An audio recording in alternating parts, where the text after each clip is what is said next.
E aí galera, bem-vindos à segunda temporada do Carona Psi. Eu sou o psicólogo Bruno Ferreira, você é seu motorista hoje e a gente vai começar uma nova jornada esse ano. Para começar, nós vamos falar sobre um tema interessante que está altamente discutido justamente por essa época do ano. Não, a gente não vai falar de carnaval ainda.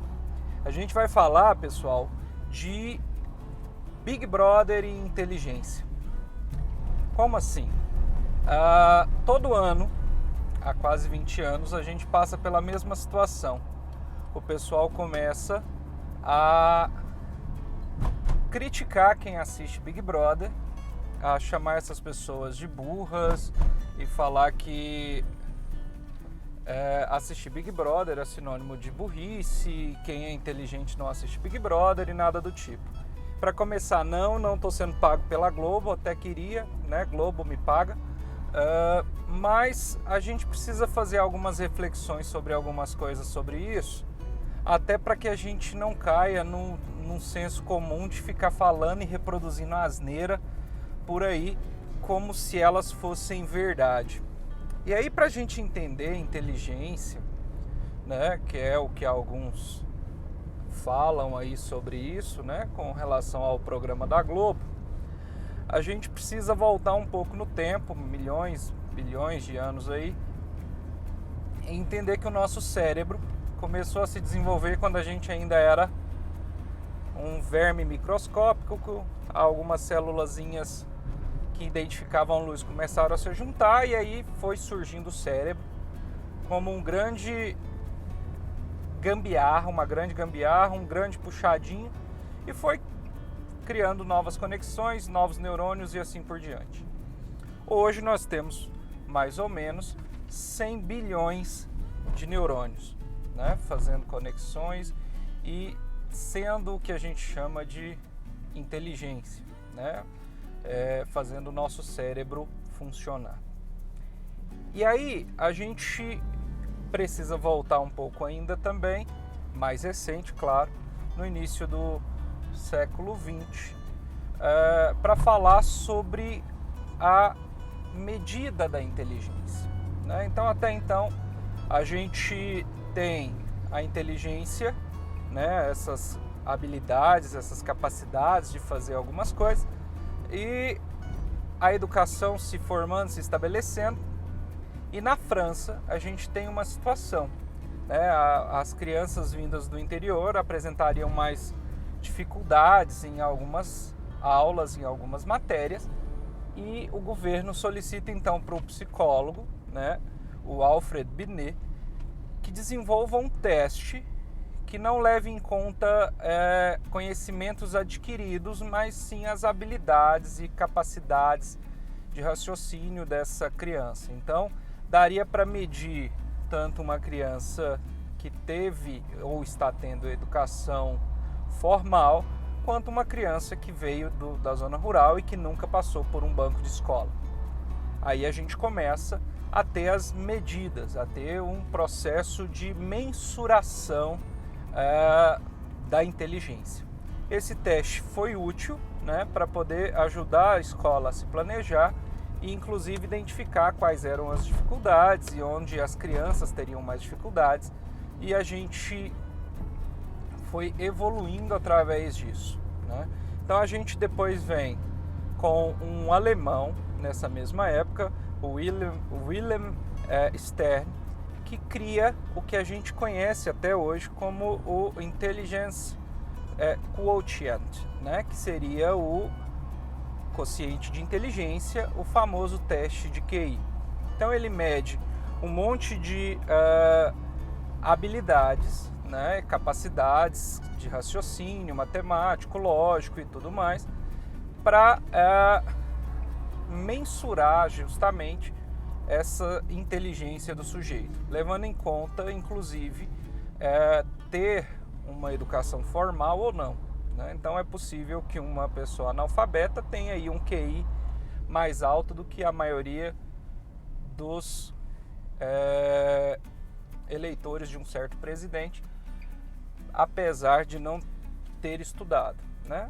Então é interessante quando a gente entra nesse contexto, e aí a gente tem inclusive algumas críticas ao teste de QI, né, que ele não é mais uma unanimidade, justamente porque ele mede essas capacidades formais e ele deixa de fora algumas habilidades emocionais, algumas habilidades sociais. Ele tem um foco mais definido, por assim dizer, né? E é interessante que quando a gente fala dessas habilidades, dessa inteligência, a gente está considerando aí, inclusive, uma condição genética, né? Então é possível inferir, algumas pesquisas mostram isso, que essa inteligência, esse QI, ele é herdado também, né? Ele é transmitido. E aí a gente vai ter, então, sujeitos que têm um determinado limite de inteligência, né? Eles vão chegar até certo ponto e não vão passar daquilo, né? Então, nem todo mundo vai ser brilhante, nem todo mundo vai ter todas as habilidades possíveis. É o que a gente brinca no popular, que nem todo mundo vai ser de humanas, nem todo mundo vai ser de exatas, né? Cada pessoa vai vir aí com uma carga genética que dá para ela algumas habilidades e algumas direções, né? Depois disso, a gente tem outros pesquisadores já na década de 80 que traçaram teorias com relação à inteligência, já considerando outros aspectos, né? Então a gente tem também o Daniel Goleman, né, que é o criador da teoria da inteligência emocional, que foi usada, deturpada, distorcida por muitos coaches sem noção aí, inclusive, né? Então até uma parte da credibilidade da teoria dele perde justamente por causa desse tipo de uso errado que a gente tem. E a gente tem o Howard Gardner, né, que cria a teoria das múltiplas inteligências, e que também é uma teoria mais recente, que envolve capacidades mais abstratas. E a crítica justamente a esse tipo de teoria é o que a gente tem em vários outros aspectos da psicologia, que é também a falta da possibilidade de mensurar com exatidão esse tipo de habilidade. Não dá para eu medir de maneira clara, por exemplo, uma inteligência musical, por assim dizer, né? Mas é claro que esses conceitos novos trazem para a gente uma nova percepção de sujeito, uma nova percepção de inteligência.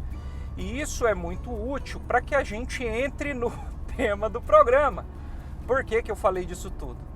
Porque quando eu falo de inteligência, eu não estou falando somente de uma habilidade cognitiva. Eu estou falando de um monte de habilidades, inclusive sociais e artísticas, né? A gente tem aí vários casos de pessoas geniais, inteligentes nas suas áreas, em contextos diferentes, o que não tornam eles melhores ou piores do que outras pessoas, né? Então a gente tem artistas geniais, a gente tem cientistas geniais e assim por diante, cada um na sua habilidade mais interessante, né? Então a gente está falando de um conjunto de raciocínio, habilidades, né? Inclusive características de personalidade, né? Porque quando eu falo de inteligência emocional, eu estou falando inclusive de habilidades de empatia, de aproximação, relacionamento e tudo mais. Então tudo isso tem que ser considerado. O pessoal fala do contexto do Big Brother como um exemplo de falta de inteligência. Tudo bem, né? Só que a gente não tem, por exemplo, um aumento na venda de livros ou na audiência da TV Cultura nessa época, né? Esses críticos criticam meramente sem fazerem nada de diferente, inclusive, né? Segundo, a gente precisa entender que entretenimento não é necessariamente conteúdo educacional. E o Big Brother, assim como diversos programas de diversas emissoras, como alguns bem questionáveis, né? Não só dessa emissora como de outras aí concorrentes, são entretenimento. Ou seja, ele não tem a obrigação de te ensinar nada, Ele existe única, pura e exclusivamente para te distrair, te descansar, né? Às vezes o sujeito teve um dia bosta, um dia comprido, um dia chato, e ele vai seguir justamente nesse processo para se descansar, relaxar, distrair um pouco, tirar a cabeça daquilo que estava incomodando e pesando para ele. Então, primeiro, entretenimento não tem a obrigação de ser educacional.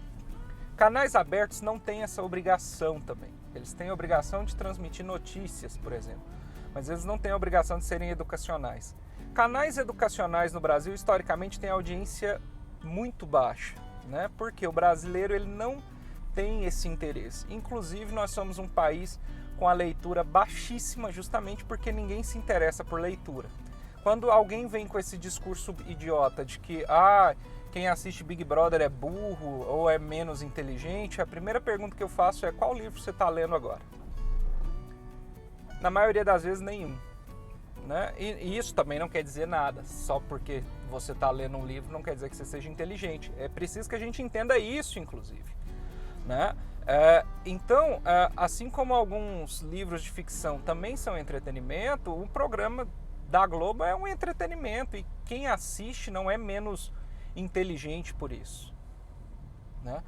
A gente precisa parar com essa mania que o brasileiro tem de querer definir o que o outro faz, o que o outro pode fazer, como o outro pode se divertir. Isso é absurdo. A gente passa por uma situação cada vez mais ditatorial. Esse programa você não pode assistir, isso você não pode fazer, fulano você não pode beijar. Agora a gente tem o governo querendo falar até que a gente não pode transar. Né? Então a gente precisa entender que se distrair um pouco não te torna burro. Né? Inclusive a recomendação para os concurseiros, para o pessoal que estuda para vestibular, sempre é de fazer pausas e se distrair com coisas que não vão acrescentar nada a eles. Né? Isso é importante. Né? Então, entendendo que inteligência é um conjunto de habilidades, de capacidades que o sujeito tem, assistir ou não determinado programa não vai fazê-lo ser mais ou menos inteligente. Porque a inteligência tem uma limitação, inclusive, genética. Né? Então, deixar de assistir o Big Brother não vai te deixar mais inteligente. Assim como assistir o Big Brother todo dia não vai te deixar mais burro. Né? O nosso cérebro ele tem uma capacidade limitada de absorver conhecimento e a gente tem algumas habilidades limitadas, inclusive por essas questões, até mesmo sociais. Né? Então, eu preciso ficar ciente disso. Né? O meu cérebro ele não vai definhar por causa disso, você não vai virar uma pessoa burra por causa disso. Pode assistir Big Brother tranquilo, tá certo? Se inscreve no nosso canal, compartilha o vídeo para a gente atingir mais pessoas e chegar mais longe, né? A gente ainda é um canal que está começando. Acompanha a gente, clica no sininho para ativar a notificação e saber quando tem vídeo novo. Né? Eu prometo lançar toda semana, mas sempre sai um dia ou outro de diferença, então não tem nem como eu prometer um dia certo.